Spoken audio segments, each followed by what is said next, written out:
శ్రీకాంతాచారి తల్లికి కీలక పదవి, సీఎం రేవంత్ రెడ్డి నిర్ణయం. సెక్రటేరియట్లో ముఖ్యమంత్రితో శంకరమ్మ భేటీ, ఊరించి మొండి చేయి చూపిన గత ప్రభుత్వం. ఇప్పటికే నామినేటెడ్ పోస్టులపై సీఎం కసరత్తు, చర్చనీయాంశంగా మారిన తాజా పరిణామం సీఎం రేవంత్తో శంకరమ్మ. ఏది ఏమైనా శ్రీకాంతాచారి మరణము తెలంగాణ రాష్ట్రానికి, అసలు తెలంగాణ రాష్ట్రం సాధించుకున్నామంటే కారణం శ్రీకాంతాచారి ఆ రోజు ఆత్మ బలిదానమే.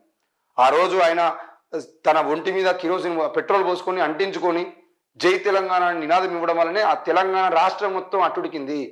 ఆయన పరిగెత్తు ఏంటిది మన అసెంబ్లీ దగ్గర ఆయన పరిగెత్తు కూడా ఆయన ఇచ్చిన నినాదం, ఆయన కాలిపోయినాక హాస్పిటల్ తీసుకుపోయి హాస్పిటల్లో బెడ్ మీద వేసిన క్రమంలో కూడా అక్కడికి చేరినటువంటి ఎంతో మంది ఉద్యమకారులతో ఆయన మాట్లాడుతూ జై తెలంగాణని, ఆయన చావు బతుకుల మధ్యలో ఉండి కూడా జై తెలంగాణ నినాదం ఇచ్చినటువంటి పరిస్థితిని చూసినాకనే తెలంగాణలో ఉన్నటువంటి ప్రతి బిడ్డ కూడా, ప్రతి ఉద్యమకారుడు కూడా శ్రీకాంతాచారి మరణం వృధా కావద్దు అని చెప్పేసి ఆ రోజు తెలంగాణ రాష్ట్ర వ్యాప్తంగా నిరసనలు చేసి ఆ రోజు తెలంగాణ సాధించుకున్న పరిస్థితి మనం చూసినాము.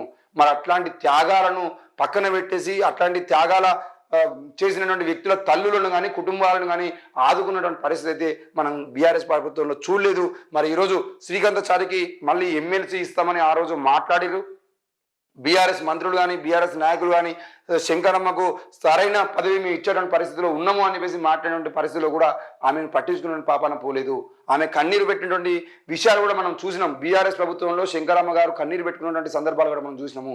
మరి ఈరోజు రేవంత్ రెడ్డి గారు అయితే మళ్ళీ ఆమెను కలిసినటువంటి పరిస్థితి మనం చూస్తున్నాం. సెక్రటేరియట్లో రేవంత్ రెడ్డి గారు ఆ శంకరమ్మ గారితో మాట్లాడడం జరిగింది. ఏది ఏమైనా కూడా మేము మొండి చేయి చూపించేటువంటి అవకాశం లేదు, తప్పకుండా శ్రీకాంతాచారి తల్లికి సరైన న్యాయం చేస్తామని అయితే మాట్లాడుతున్నాం. మరి ఈ 2-3 రోజుల్లో జరిగేటువంటి ఎమ్మెల్సీ స్థానాల్లో కానీ చైర్మన్ పదవులకు సంబంధించిన విషయంలో కానీ మరి ఏ పదవి శంకరమ్మ గారికి ఇచ్చేటువంటి అవకాశం ఉంటుంది, ఏం జరుగుతుంది అనే విషయంలో కూడా ఇంకా పూర్తిగా సమాచారం లేదు.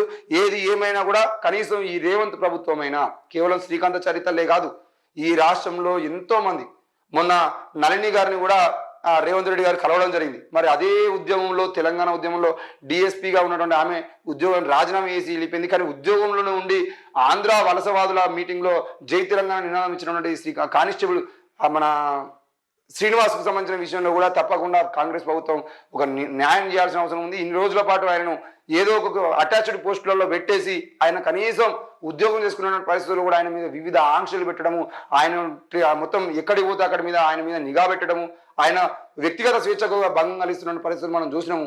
అట్లాంటి పరిస్థితులు లేకుండా కానిస్టేబుల్ శ్రీనివాస్ కూడా తప్పకుండా ప్రమోషన్ ఇచ్చి ఆయన కూడా తెలంగాణ ఉద్యమంలో ఆయన చేసినటువంటి ఆ సేవలు చూసి ఆయన కూడా ఆయన ప్రమోషన్ చేయాల్సిన అవసరం అయితే రేవంత్ రెడ్డి గారి మీద ఉంది. చాలా మంది ఇంకా యాదయ్య కానీ కానిస్టేబుల్కు సంబంధించిన విషయంలో ఎంతో మంది కూడా త్యాగాలు చేశారు. ఆ త్యాగాల కుటుంబాల 1200 కుటుంబాలకు కూడా న్యాయం చేసిన ప్రయత్నం మన రేవంత్ రెడ్డి ప్రభుత్వం చేయాల్సిందిగా మేము కోరుతా ఉన్నాం. ఇక పోతే